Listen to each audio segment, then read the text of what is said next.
Née au Sénégal d'un père béninois et d'une mère togolaise, Sylvie Gomar est une femme d'affaires et croit en l'avenir en Afrique. Elle reste attachée à son pays natal, le Sénégal, le pays qui a accueilli ses parents venus du Togo dans les années 60. Titulaire d'un master en finance et marché de capitaux de l'École supérieure de gestion de Paris, Sylvie Gomar est gérante d'une société familiale dénommée Sénar Les Délices Lisa. Étant réaliste de leur bijou familial, Madame Gomar décide de rentrer au Sénégal après 21 ans d'absence. Elle a travaillé pendant près de 14 ans en qualité de consultante au sein d'éditeurs, de progiciels, de cabinets de conseil, d'asset managers et de banques d'investissement. Elle a également été gérante d'un restaurant proposant une cuisine métissée situé en région parisienne pendant près de 3 ans. En septembre 2015, Madame Gomar décide de tout abandonner et retourne dans son pays natal, le Sénégal, pour prendre la relève de Sénar, créée par sa maman dans les années 82. Son savoir-faire et son leadership lui permettent de mettre en place une nouvelle organisation dans la gestion de l'entreprise. Jusqu'à cette année 2018, l'entreprise continue son parcours. Ses objectifs sont entre autres préparer la fin d'activité de sa mère, Madame Sagbo, donner la rentabilité et de la croissance à Sénar, donner également la capacité à l'entreprise de se développer, se diversifier et d'exporter ses délices à l'étranger.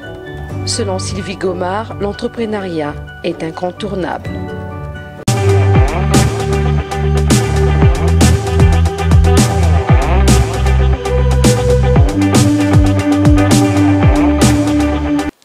Bonjour, je suis Sylvie Sagbo Gomar, directrice générale de Lisa & Co, porteuse de la marque Sénar Les Délices Lisa. Nous transformons arachides, noix de cajou et maïs depuis 1982. À la question comment créer une entreprise à petit budget, je dirais déjà, est-ce que c'est possible? Je dirais oui. On peut facilement créer une entreprise à un petit budget. C'est-à-dire qu'il faut avant tout des compétences.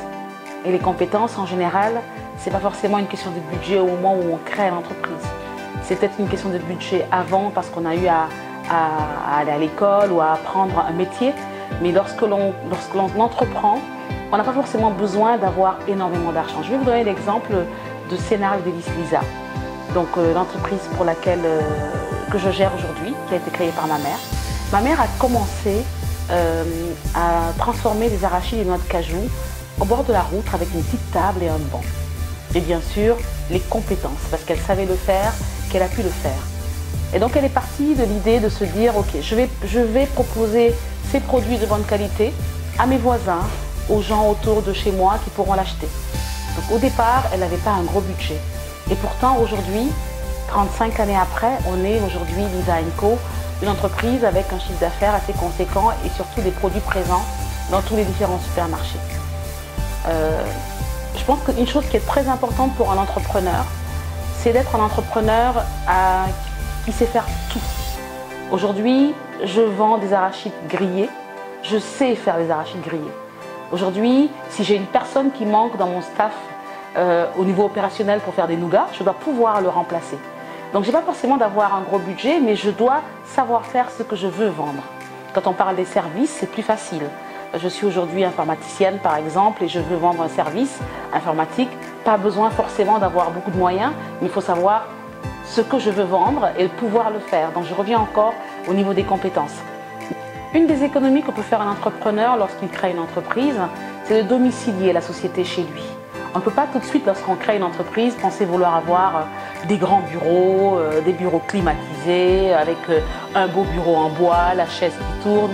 Non, je pense que c'est important de commencer tout petit en se disant je vais faire des économies sur les loyers par exemple.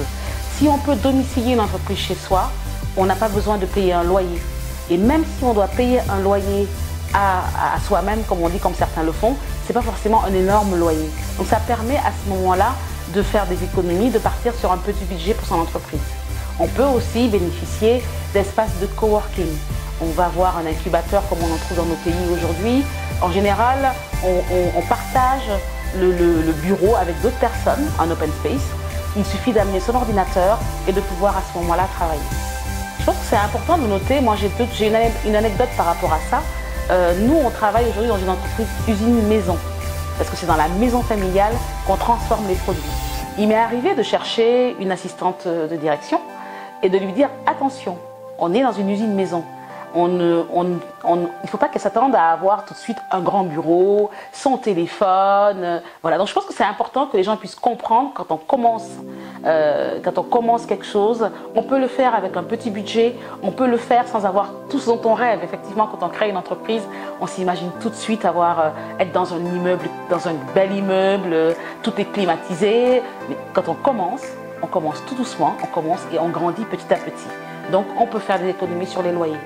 On peut aussi, quand on commence tout de suite, ne pas forcément avoir son imprimante, son scanner.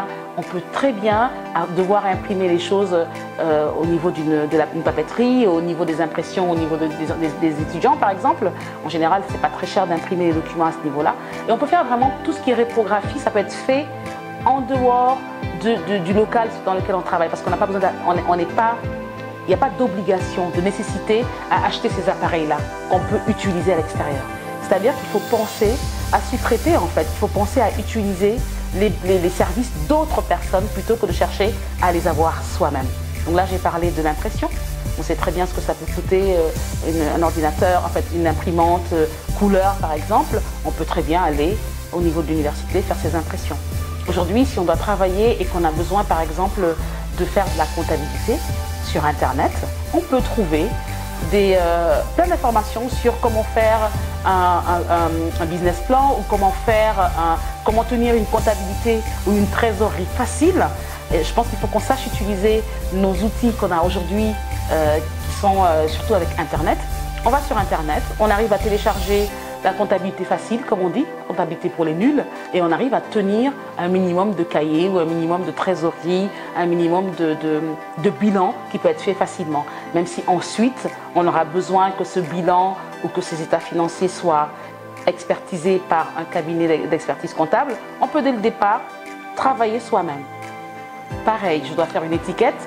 Je vais sur Internet, si je suis débrouillard, je vais être entrepreneur, je vais sur Internet, je regarde un peu comment faire une étiquette, je vois un peu les idées des uns des autres, j'essaie de le faire en utilisant Photoshop par exemple pour tous. Donc on a vraiment beaucoup d'outils sur Internet qui peuvent nous aider à faire plein de choses. Un entrepreneur doit être multitâche, doit savoir faire beaucoup de choses et doit savoir le faire tout seul au début, parce que ce n'est pas au début qu'on doit dépenser énormément pour ces choses-là. Une fois que l'entreprise est assise, on peut bien sûr s'organiser différemment. Chercher à avoir une assistante de direction, un RAF, d'avoir une personne de marketing.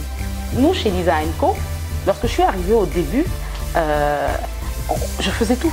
Tout à l'heure, je vous disais, j'ai dû apprendre, j'ai dû aller en production pour savoir comment faire les nougats, comment faire les pralines de cajou. Aujourd'hui, c'est moi qui fais la recherche et développement. Lorsque j'ai une idée sur un nouveau produit, je le teste chez moi, dans ma cuisine. Je pourrais me dire, je vais aller le faire au niveau d'entreprise. Non, je teste chez moi, dans ma cuisine avec un petit budget. Je fais goûter ensuite, je prends l'idée, je prends le retour des uns et des autres. Et ensuite, ils valident en fait finalement.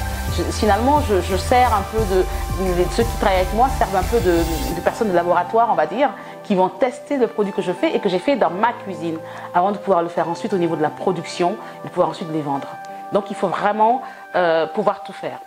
La partie marketing, c'est très simple. J'ai fait les marchés au Dakar Farmers Market au début. C'était moi qui étais derrière les tables. Donc c'était à moi de faire goûter les produits, c'est à moi de parler des produits, de les vendre. Donc vraiment, un entrepreneur doit être multitâche. Il ne doit pas forcément vouloir s'appuyer sur des externes pour faire certaines choses, parce que lui, entrepreneur, quand il veut vendre un service ou vendre un produit, il doit savoir comment le faire, il doit savoir comment le vendre. Et je pense que quand un entrepreneur sait exactement comment faire son produit ou comment vendre son produit, il y arrive plus facilement. Il est possible aussi de participer à des concours. Il existe beaucoup de concours où il faut pitcher, il faut parler un peu de son idée. Et derrière, on a un prêt d'honneur, soit qui est à 0%, soit on a tout simplement un prêt, une subvention qui nous aide pour le démarrage. Pas forcément un gros budget, mais au moins une idée qui, cette fois-ci, lorsqu'elle est claire, lorsqu'on l'exprime devant des personnes, elle peut nous amener à un démarrage d'une entreprise sans qu'on ait à sortir vraiment des fonds. Donc je vais vous parler de la notion de sacrifice dans l'entrepreneuriat, surtout lorsqu'on a un petit budget. Lorsqu'on entreprend, il faut savoir qu'on doit faire beaucoup de sacrifices. Beaucoup de sacrifices, on doit prendre sur soi. C'est pas parce qu'on a une idée géniale pour créer une entreprise qu'on doit tout de suite penser à dilapider le peu qu'on arrive à gagner. On sait tous très bien que c'est très compliqué pour nous ici en Afrique ou ailleurs d'ailleurs quand on commence, quand on n'est pas avec une cuillère en argent dans la bouche, on est obligé lorsqu'on entreprend de faire des sacrifices. Ces sacrifices sont multiples. On va d'abord parler des sacrifices financiers. On ne peut pas se permettre aujourd'hui de créer une entreprise et de vouloir tout de suite toucher un salaire dès le premier mois. Il faut plutôt, même si les choses commencent à marcher, mettre de l'argent de côté parce qu'on ne sait pas ce que demain sera fait. Parce qu'on entreprend, on peut très bien tomber sur de belles opportunités qui fait par exemple qu'on a un nouveau client qui nous apporte de l'argent, mais on peut très bien aussi rester 1 mois ou 2 sans avoir de client. Donc il est important de faire des sacrifices, de laisser ce fruit, cette graine mûrir avant de vouloir tout de suite dilapider les branches, les fruits qu'elle va apporter. Donc c'est un peu comme un arbre qui donne des fruits. Les fruits ne sont pas mûrs et on va tout de suite les cueillir pour les manger. On va les cueillir, on va manger, peut-être qu'on croquera quelque chose. Le fruit ne sera pas forcément très bon au goût, mais ce sera trop tard parce qu'on aura déjà cueilli le fruit. Et on risque peut-être d'attendre encore la récolte d'après pour avoir des fruits de bonne qualité. Donc je pense que c'est important de savoir patienter quand on entreprend. On dit souvent d'ailleurs que quand on entreprend, on parle souvent de 3 années avant de pouvoir vraiment bénéficier du fruit de son travail. Je pense que 3 années peut paraître long. Ça ne veut pas dire qu'on ne fait rien, qu'on se sacrifie complètement, mais je pense qu'il est important au tout début de savoir faire des sacrifices. Les sacrifices, on vient de parler des concessions financières. C'est important aussi de savoir que quand on entreprend, on utilise son temps pour faire autre chose. C'est-à-dire que finalement, on doit faire des concessions au niveau du temps avec les amis, du temps avec la famille. Parce que tout simplement, lorsqu'on est tout seul et qu'on est chez ses parents et qu'on a une très belle idée et qu'on commence à construire une entreprise avec un petit budget, on peut passer toutes ses journées derrière son ordinateur ou en tout cas à avoir plein d'idées, travailler très tard le soir. Mais lorsqu'on est en famille, on peut aussi le faire ou on doit le faire au début parce que c'est au début que les idées sortent. C'est là vraiment qu'il faut mettre les choses en place. Donc on se sacrifie aussi par rapport à sa famille, par rapport à ses amis. On est obligé de passer plus de temps sur son projet pour que le projet qui a un petit budget puisse grandir plutôt que de passer beaucoup plus de temps avec ses amis, sa famille. Donc qui dit vraiment entreprendre avec un petit budget dit sacrifice de tous les jours. C'est parce que le budget est petit qu'on ne peut pas se permettre d'aller chercher un informaticien avec qui on va travailler. C'est parce qu'on a un petit budget qu'on ne va pas aller chercher quelqu'un du marketing et qu'on devra le faire soi-même. C'est parce qu'on a un petit budget, par exemple, qu'on va faire soi-même une étude de marché. On va s'asseoir, on va réfléchir au questionnaire et on va retrousser ses manches et aller poser des questions dans la rue pour avoir l'étude de marché, la bonne étude de marché avant de lancer le projet. Donc je pense que les sacrifices sont nombreux et je pense que c'est important de se sacrifier parce qu'on récoltera toujours après les fruits de ce travail-là.